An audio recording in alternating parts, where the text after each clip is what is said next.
क्यों? अभी आप देख रहे होंगे कि YouTube में एक वीडियो वायरल आपको नज़र आएगा, सीटेट वर्सेस जेटेट, या तो कहे सहायक आचार्य को लेकर के एक आपको नोटिफिकेशन सभी तरह मिलेंगे। नोटिफिकेशन में क्या मिलेंगे आपको कि सुप्रीम कोर्ट ने स्पष्ट बोला है कि अब जो है सहायक आचार्य की बहाली नहीं हो पाएगी। ऐसा क्यों?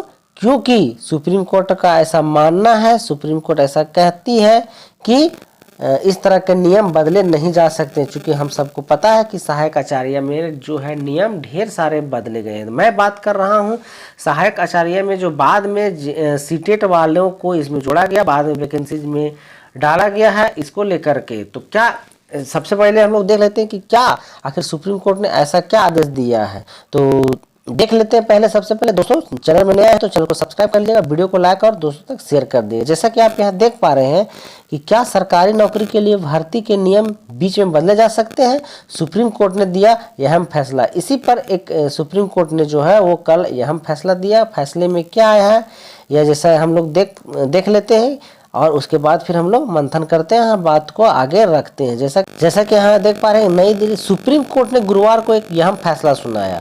कोर्ट ने कहा कि सरकारी नौकरियों में भर्ती से जुड़ने नियम चयन प्रक्रिया शुरू होने के बाद बदले नहीं जा सकते हैं। अर्थात सुप्रीम कोर्ट का सीधा कहना है कि यदि जो नोटिफिकेशन में आया है उस पर किसी भी तरह का बीच में बदले नहीं जा सकते हैं। सुप्रीम कोर्ट की संविधान पीठ ने यह फैसला सुनाया कि पदों के लिए चयन प्रक्रिया शुरू होने के बाद खेल के नियमों को बीच में बदला नहीं जा सकता। अर्थात जो नियम बन चुके हैं, किसी भी खेल खेलने के लिए जो नियम बन चुके हैं उसमें बीच में किसी तरह का बदलाव नहीं हो सकता है। उसी तरह से इसमें है कि यदि जो नोटिफिकेशन में आया है, जो नियमावली में लिखा गया, उसमें किसी भी तरह का चेंजेस नहीं करने होंगे।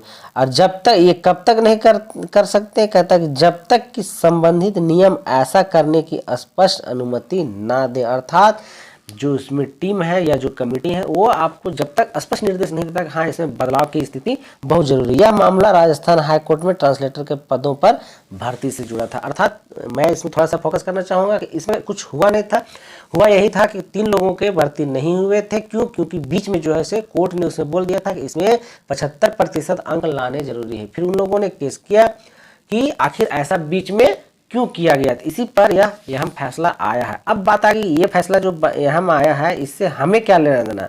तो दोस्तों हमें लेना देना सिर्फ यही है कि झारखंड के जो सहायक आचार्य के एग्जाम हो गया, आपको पता है ना इसमें ढेर सारे बदलाव हुए। ढेर सारे बोले तो आप नोटिफिकेशन शुरू में कुछ और था, बीच में हाईकोर्ट हुआ, हाईकोर्ट ने फिर ऐसे ऑर्डर दिया, वैसे ऑर्डर दिया, बात फिर बन गई कहानी जेटेट वर्सेस सीटेट की। अभी हम आपस में भाई लोग सीटेट वर्सेस जेटेट हो चुके हैं। सीटेट वाले अपनी बातों को रखते हैं, जेटेट वाले अपनी बातों को रखते हैं। मैं उस पर ज़्यादा फोकस नहीं करूंगा। दोस्तों आप सबको ये बताना है कि क्या अब इस नोटिफिकेशन को देख करके या सुप्रीम कोर्ट की इस नोटिस से आपको लगते हैं कि सहायक आचार्य के एग्जामिनेशन अब सफल हो पाएगा, रिजल्ट सफल हो पाएगा? नहीं। तो क्या इसमें सीटेट वालों को बाहर किया जाएगा या फिर सीटेट वालों को सम्मिलित करके ही रिजल्ट बनाने का डिसीजन दिया जाएगा? आप अपने विवेक से देखिएगा या इन सब नोटिफिकेशन को पढ़ लीजिएगा, तो ही आप कमेंट करिएगा कि क्या वाकई में अब सीटेट वालों को इससे उम्मीदें जुड़ी हुई है। यदि हाँ तो क्यों, या सिर्फ अपने ही मन से बोल रहे हैं सीटेट वाले जो है सो इसमें होंगे तो होंगे। सही है, आपका सोच भी सही है, बशर्ते जो नियमावली होती है वो नियमावली से हट करके हम और आप कोई नहीं होते। तो ऐसी स्थिति में हम कह सकते हैं कि यदि रिजल्ट हो जाता है लेकिन उसमें से एक बंदा भी अगर इसी मामले को पकड़ करके फिर से रिट दायर कर देता है, याचिका दायर करता है, तो क्या इस रिजल्ट को कैंसिल नहीं किया जा सकता है? आराम से हो जाएगा, क्योंकि अब कोर्ट का ही आदेश है कि ऐसा करना संभव नहीं है। जब बीच में बहुत सारे ऐसे फेरबदल हुए हैं, आप सबको पता है, सीटेट वालों को बीच में डाला गया है ना, बीच में ऑर्डर उनके लिए स्पेशली वेबसाइट को खोला गया था ऑनलाइन करने के लिए, तो बहुत सारी बातें हैं। तो अब जहाँ तक मेरा मंथन कहता है कि इसमें इसके जो रिजल्ट में जो बादल छा रहे हैं, रिजल्ट नहीं हो सकते हैं। अगर होते हैं तो बहुत बड़ी फिर विघ्न हो सकती है, क्योंकि अब यहाँ 2 भाई आपस में लड़ रहे हैं, जेटेट वाले और सीटेट वाले। तो दोस्तों चैनल में बने रहने के लिए आपका बहुत बहुत शुक्रिया। आप कमेंट जरूर करिएगा कि इसमें जीत किसकी होनी पक्की है। अगर सुप्रीम कोर्ट जो डिसीजन को रिजर्व में रखा है अगर वो दे भी देता है पक्ष में, है ना, तो क्या ये रिजल्ट सफल हो पाएगा?